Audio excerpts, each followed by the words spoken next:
Mais tout de suite, c'est la place à l'actualité. Bonsoir Maxime. Bonsoir Virginie, bonsoir à tous. Et à la une de ce lundi 7 octobre, des femmes, elles sont françaises, elles sont mariées à des ressortissants algériens. Elles vivent en France, mais eux sont bloqués dans leur pays d'origine par les services d'immigration français. Ces femmes se battent en effet pour que leurs maris obtiennent un visa et puissent les rejoindre. Elles avaient prévu de manifester ce matin devant l'antenne du ministère des Affaires étrangères à Nantes, mais avec la crainte des représailles, difficile pour elles de se mobiliser et de sortir de l'anonymat. Vincent Calgani et Dominique Lemay ont recueilli leurs témoignages. Elles se rencontrent pour la première fois toutes les quatre. Nous les retrouvons au domicile de Sarah dans l'agglomération nantaise. Cette jeune mariée, comme ses compagnes d'infortune, vit dans l'espoir du retour rapide de son mari, bloqué en Algérie depuis 8 mois. On s'est rencontrés en 2017, on s'est mariés en décembre 2018 et sur les conseils de 2 avocats, mon mari est retourné en Algérie pour faire une demande de visa de conjoint français afin de pouvoir revenir, pouvoir faire une demande de titre de séjour et pouvoir travailler et qu'on puisse vivre et avancer ensemble et réaliser nos projets.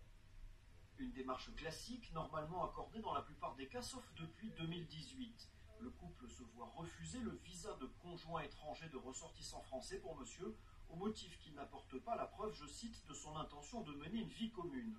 Plusieurs centaines de photos, des certificats divers et même des conversations Messenger ne suffisent pas. Un recours est déposé devant la commission compétente située à Nantes. Un cas qui se répète sur tout le territoire français et incite plusieurs centaines de femmes concernées à se regrouper sur Internet. Ils ont l'impression d'avoir été piégés. Parce que je pense que les préfectures, elles savent très bien la situation en Algérie. Donc elles savaient très bien qu'ils allaient rester bloqués. Donc, parce que nous, nos avocats, la plupart du temps, disaient faut mieux rester en France. Sauf que bon, rester en France, c'est pas la meilleure des solutions. Si on peut pas travailler, il n'y a pas de droit, ils vivent cachés.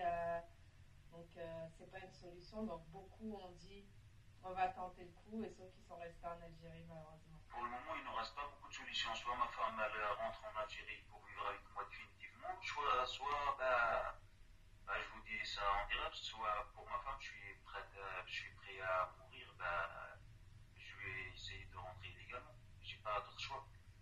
Selon les témoins que nous avons rencontrés, il serait ainsi 200 hommes à attendre en Algérie de pouvoir rejoindre leur épouse.